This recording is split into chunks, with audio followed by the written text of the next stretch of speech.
What a fascinating day in the world of precious metals in general. Not so much in the amount that they have moved in one direction or another, but how they moved in comparison to each other and what has driven this activity, especially between gold and silver. And we're going to be primarily focusing on silver and how it has reacted and how it has really engaged in the biggest level of defiance that I've seen in quite a long time.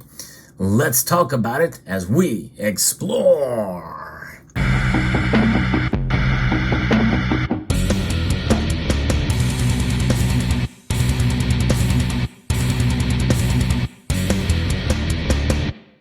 Now, in terms of its price movement, there's not much defiance there. It's only up a dime as I record this video, literally moments before the markets close.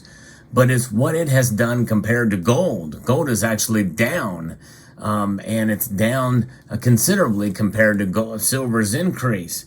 In fact, as I report, gold is down $2.90, down 0.15%. Where silver is actually up a dime, 0.41%.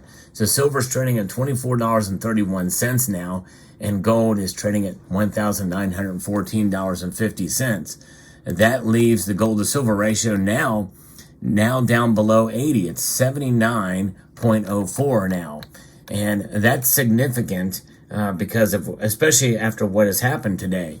The first hint and clue is to silver's move and why it's moving independently of really the Federal Reserve and the actions and the discussion that's been taking place there in Jackson Hole, Wyoming, and the presser that was held by Jerome Powell is what's going on with the commodity sector in general. It was an impressive week, according to an article here from Philip Streibel, for commodities across the board, with everything from precious metals and energies to agricultural markets grabbing headlines. And we had the pro-farmer crop tour. Excessive heat across the Midwest triggered volatility as farmers asked themselves, how much heat can this crop handle?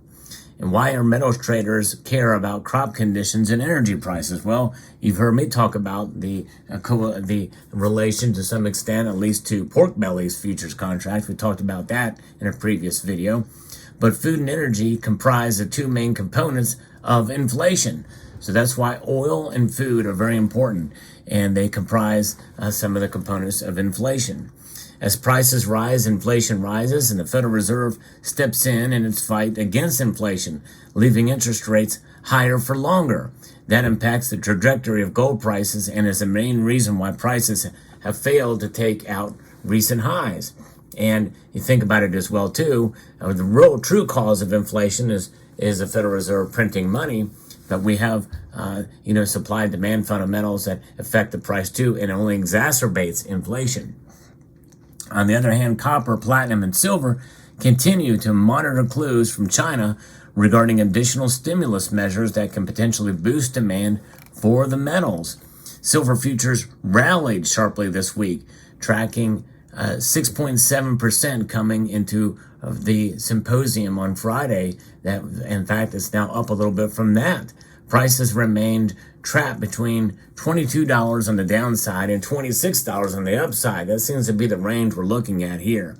My prediction for the end of the year pushes silver to $28, $2 outside of that range. And we'll see if I'm right or not.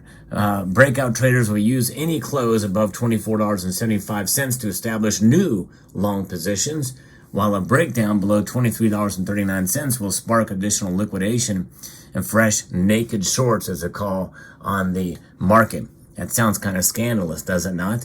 We want to reestablish long positions on the correction below 23 while utilizing call options to play an upside explosion above $26. But every bull market starts with a short covering rally, which is why it's really tough to really gauge how this is. You kind of can get into technical analysis from here on out, but what's going on in the commodity sector as I record this video? Well, we are seeing copper. It's actually down very, very slightly. So silver's not necessarily following copper here. Nickel is flat. Aluminum is up only very, very slightly.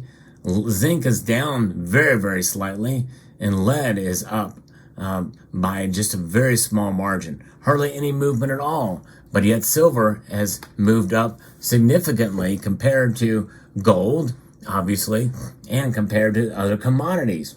But crude oil is actually up $1 to $80.05. And the Dow Jones Industrial is up. So is NASDAQ.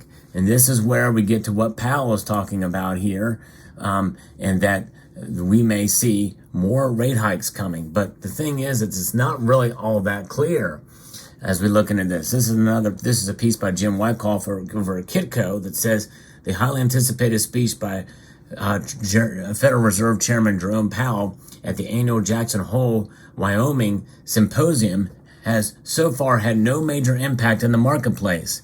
Powell struck a hawkish tone on U.S. monetary policy, saying the inflation fight is not finished and the Fed has a long way to go to get inflation tamed to where the Fed wants it to be.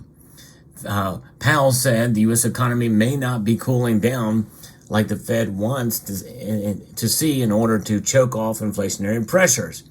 He said the U.S. Central Bank is prepared to raise interest rates further if warranted. That does sound pretty hawkish. We are in a position to proceed carefully, said Jerome Powell. Some Fed watchers are saying that Powell leaned hawkish, but maybe not as hawkish as some in the marketplace expected, because there's no really timestamps on what they're going to do in September. But likely we could see further rate hikes down the road, which means that this may be a pause for this month, but it could rise the next time. We'll see. So the so far muted reaction by the markets, and we've seen not much movement, but mixed reaction between gold and silver. To me, that means that there's a chance and possibility. We're going to kind of watch China as well too for the commodity sector, see what happens. But there maybe is hope for silver to react as a industrial metal to go up. And we see things if the outlook here by Jerome Powell is that the economy is not being substantially affected by the rate hikes, and then that means that maybe we're not doing so bad economically, even though you and I know that's not the case. But the markets are reacting psychologically in a different manner, and that means that there could be more demand for silver for industrial applications because the economy is doing better than what he would like, considering what these rate hikes have done. So he wants to try to essentially suppress the economic factors even more so. Interest rates are at a very high rate now. We haven't seen these high interest rates for mortgages and auto loans in quite a long time. And it's not surprising, but it does not seem to be stifling at least some aspects of the economy that he's looking at here. Now, again, it's a fine line, a very fragile line. And keep in mind that inflation did tick up 0.2% year over year, from 3 to 3.2%. The Fed's target is 2%. And if he's doggedly about this, and with these hawkish statement there, well, that means that we could see another rate hike come September. If that's the case, then I think we're going to see silver potentially plummet, because it's been building up to this thinking that there's going to be a pause. And I think that could essentially cause it to plummet. But maybe not, especially if there's other factors that are coming into play here that are good news economically. I don't think we're really going to see them. In fact, we're seeing more and more layoffs. I've talked about that in prior videos too. It's a mixed bag when it comes to how the Fed interprets this. What kind of data are they looking at? How much of this is political as well too? Bringing inflation under control and seeing it rise up that 0.2% is one thing that we know is going to be a discussion in the presidential election. And to see it go up and rise again is definitely not good. They'd rather see employment numbers look pretty bad to come down, and they can try to explain that away as well. We've got to do something to bring inflation under control. And so you're going to see some job losses, but they can say the job markets are still strong and in other areas in the service sector. And so they'll use that. They'll try to spin it. They'll try to find a way to spin it no matter what. There's no question about that. We can rest assured that they will find a way to make it work in their favor. And I think that Jerome Powell is probably likely in all of this as well too.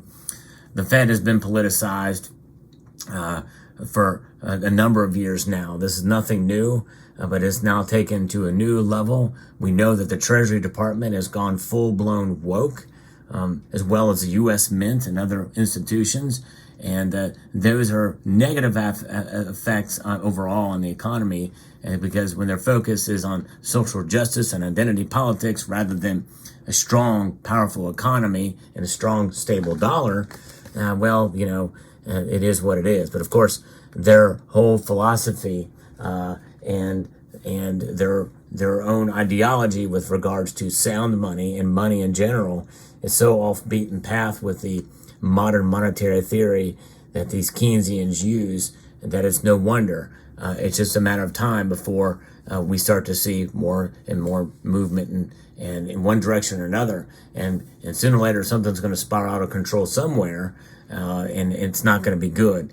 As to what effect that will be and how far that will come into fruition, we don't really know, but we are already starting to see preparation for some of that. And I think some of that's going to be coming with a revaluation, not of gold, by the way, of the dollar, and a reset of the currencies, especially under the guise of central bank digital currency. But nonetheless, silver is reacting. It's defying the Fed in its statements and its seemingly hawkish statements, whereas gold is coming into compliance. And because of that, silver is defying gold too, as it's narrowing the ratio, which is kind of what we want to see. We've always thought that the ratio has been out of whack for quite a long time, and this is an example of it. Let me know what your thoughts are. I hope you found this video informative, insightful, and educational. I'd like to extend a multitude of gratitude to all of you for taking the time to watch, and to encourage you to please like this video, share it, and subscribe.